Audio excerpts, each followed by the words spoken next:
খোল্লা কাকা, খোল্লা কাকা, খোল্লা কাকা, কাকা, খোল্লা কাকা, খোল্লা কাকা নাই? আপনি এরকম চিল্লাচ্ছেন কেন?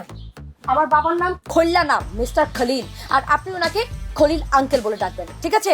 আরে ওই একই কথা, আপনি দুইটা ল আলাদা করে কইতাছেন, খালিল আর আমি দুইটা ল একসাথে কইতাছি, খোল্লা খোল্লা। কই খোল্লা কাকা কই? বাবা আমেরিকাতে নেই, বাবা কানাডাতে গিয়েছে 10-15 দিনের জন্য। আপনি এখন থেকে এখানেই থাকবেন। আসেন ভেতরে চলেন, রেস্ট করবেন। আরে কি বলেন না বলেন, রেস্ট নিব মানে? দেশের মায়া ছাইরা আমেরিকা আইছি কি রেস্ট নেওয়ার জন্য? আমেরিকা আইছি কাজ করব আর ডলার কামাবো। আমার কাজটা কি বলেন? আমি আর বাবা এই বাসায় একা থাকি, দুজনেই আমরা মোস্ট অফ দ্য টাইম ব্যস্ত থাকি, ঠিক আছে?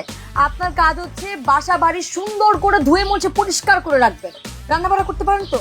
বাংলাদেশি খাবার রান্না করবেন, কারণ বাবার বাংলাদেশি খাবার পছন্দ। তার মানে কি বলতে চান? আমি আপনাদের বাড়িতে কাজের লোক হিসেবে কাজ করব? অফকোর্স।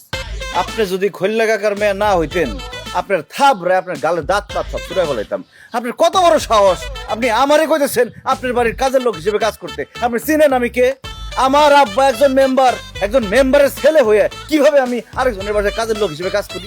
এক্সকিউজ মি, এইটা আমেরিকা, এখানে মেম্বারগিরি চলবে না। এখানে থাকতে হলে এই কাজই করতে হবে। অসম্ভব। আপনি জানেন আমার গ্রামের লোকজন আমার কত সম্মান করে? আমার দেখলে চেয়ার থেকে দাঁড়ায় যায়, আমার দেখলে ডাইকা ডাইকা মাগনা চা খাওয়ায়, আর সেই আমি আরেকজনের বাড়িতে কাজের লোক হিসেবে কাজ করব? তারা যদি সেটা জানে আমার মান সম্মান থাকবে? না না না, আমি আপনাদের বাড়িতে কাজের লোক হিসেবে কাজ করতে পারবো না, এটা সম্ভব না। ঠিক আছে, আপনি যদি বাসার কাজ করতে পারবেন না, আপনি তাহলে এখন থেকে আমার সাথে সাথে থাকবেন। আপনি আমাকে দেখাশোনা করবেন, আমার যা যা লাগবে আপনি সব ম্যানেজ করে দেবেন। তার মানে কি আপনি বলতে চাচ্ছেন আমি আপনার বডিগার্ড হিসেবে কাজ করব? বডিগার্ড না, ঠিক ধরেন কেয়ারটেকার, আমার অ্যাসিস্ট্যান্ট, মানে আপনি সবসময় আমার সাথে সাথে থাকবেন। অসম্ভব। আমাগো গ্রামের কুলসুম, রোকেয়া, পারবিন এরা সবাই আমার পিছে পিছে ঘুরে, তা করে আমি কোনো সময় পাত্তা দিই নাই। সেই আমি একটা মেয়ের পিছে পিছে ঘুরুম, এই চাকরি করবো? অসম্ভব, এই কাজ আমার পক্ষে সম্ভব না। আমি কোনো মেয়ের কেয়ারটেকারি করতে পারবো না। আপনি তাহলে কি করতে পারবেন বলেন তো? যেটা আমার লেভেলের সাথে যায়, মনে করেন যে একটা এসি অফিস অথবা একটা বড় রেস্টুরেন্টের ম্যানেজার, বসে বসে কাজ করব আর ডলার কামাবো। হচ্ছে আপনার লেভেলের সাথে যায়। এইখানে থাকতে হলে এই কাজই করতে হবে, আমাকে অ্যাসিস্ট করতে হবে, ঠিক আছে? অসম্ভব, আমি জীবনেও একটা মেয়ের কেয়ারটেকার হিসেবে কাজ করতে পারবো না। আমি গেলাম। ফাইন, আপনি যেহেতু চলে যেতে চাচ্ছেন চলে যান, কিন্তু মনে রাখবেন এইখান থেকে বের হওয়ার সাথে সাথেই আপনাকে পুলিশে ধরবে এবং পুলিশ আপনাকে ধরে জেলে নিয়ে যাবে। এখানকার জেলের শাস্তি কি জানেন তো?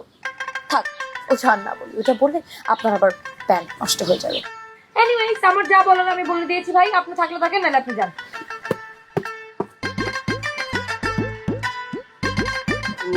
বলে বললাম আমি জেলে যাইতে চাই না। শুনেন, আমি আপনার কেয়ারটেকার হিসেবে কাজ করব। আব্বা তুমি আমারে মাফ করে দিও, তোমার মান সম্মানটা আমি রাখতে পারলাম না। হ্যালো, আপনি এখনো যান নাই? না আমি যাবো না, আমি আপনার কেয়ারটেকার হিসেবে কাজ করবো। ঠিক আছে, আসেন তাহলে ভেতরে আসেন, অনেক কাজ বাকি আছে, আসেন।